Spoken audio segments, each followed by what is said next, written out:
The question is, you can still finish your statement, but right now, would you ask your question? Yes, thank you, Mr. I'm sorry I've gone over, but I've got like two. We're not going to stop you. When Veselnitskaya came to this country, what year was that? I believe that she came to this country in 2014. Thank you. Okay, continue. Sorry, I've gone over, but I'm just about done. In addition to this being morally reprehensible, it's also none of these people registered as agents, foreign agents, under the Foreign Agent Registration Act. And so my firm put together a complaint to the Department of Justice where we listed out what they did, who did what, and the fact that they weren't registered with the Foreign Agent Registration Act, and filed that in July of 2016. And I'm here today to tell the story, to clarify any of the details, because I believe that the fact that these people were able to run around on Putin's agenda and without any transparency about who they're working for is something that needs to stop in the future. And I think that the rules governing this thing should be strengthened. Thank you very much. Thank you for your testimony. And yesterday I announced we were going to have 7-minute rounds of discussion. We cut that back to 5 because of the 2-hour rule. So each member will have 7 minutes. Mr. Browder, in your written statement, you said that the Russian lawyer who met with Trump campaign officials had hired Glenn Simpson of Fusion GPS through the law firm of Baker Hostler to conduct a smear campaign against you and Mr. Magnitsky. You said that Simpson contacted a number of major newspapers to spread false information. Mr. Simpson told the media he only did some research as litigation support. Propaganda and publicity work for a foreign principal requires registration as a foreign agent, so it's important to understand whether Mr. Simpson was pushing negative information about you in the media.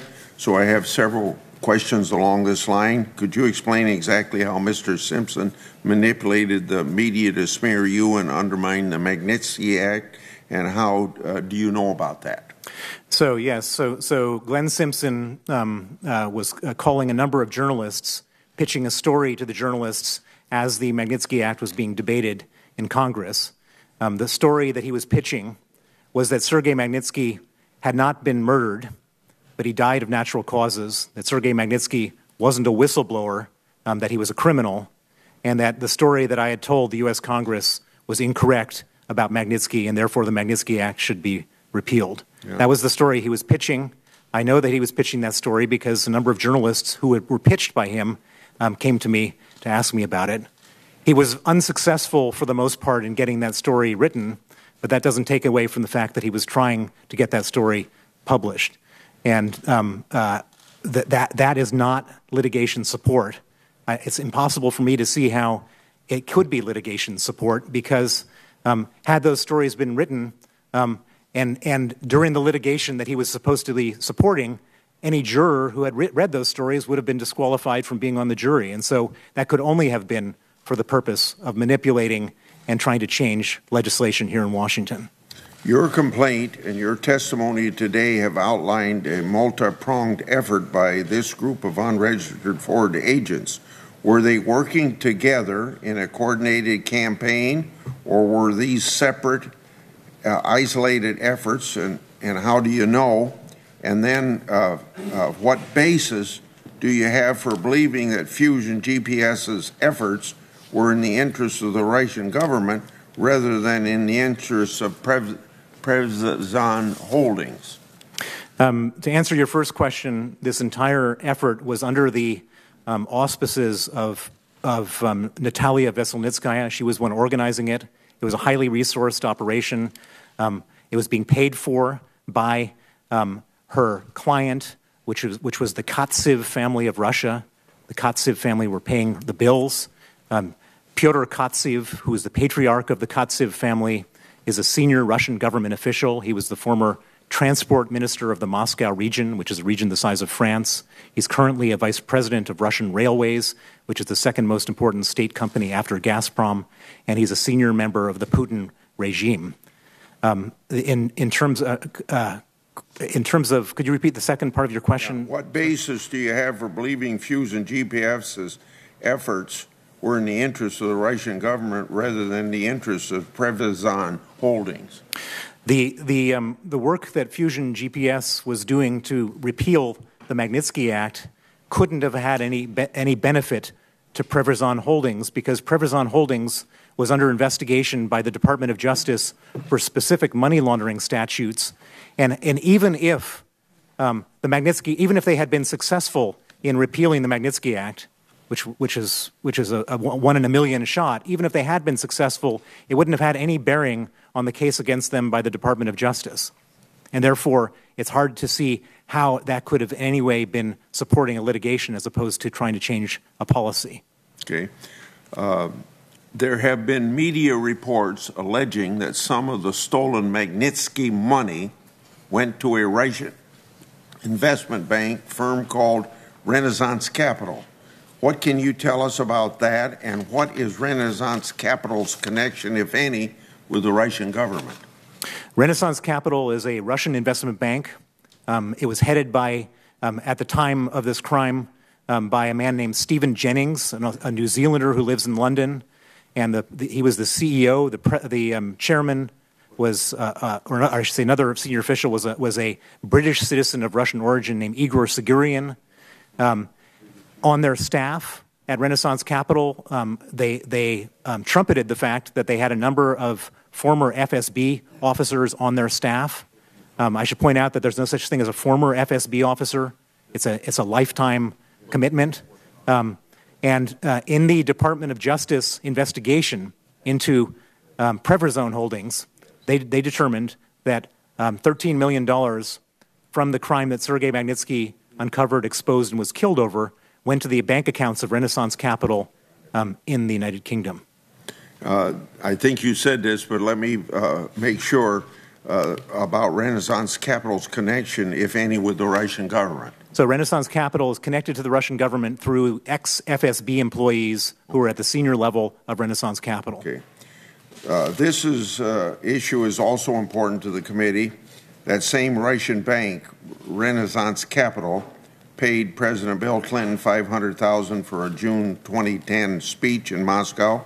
That same month, Uranium One began the application process for a Russian government-owned company to acquire U.S. uranium assets.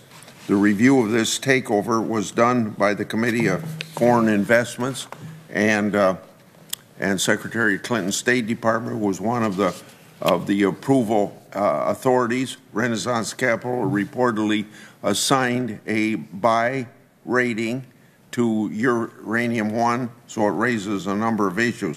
My last question, with 26 seconds left, but you can take what time you need to answer. Did you meet with anyone from the Justice Department when you filed your FARA complaint in 2016?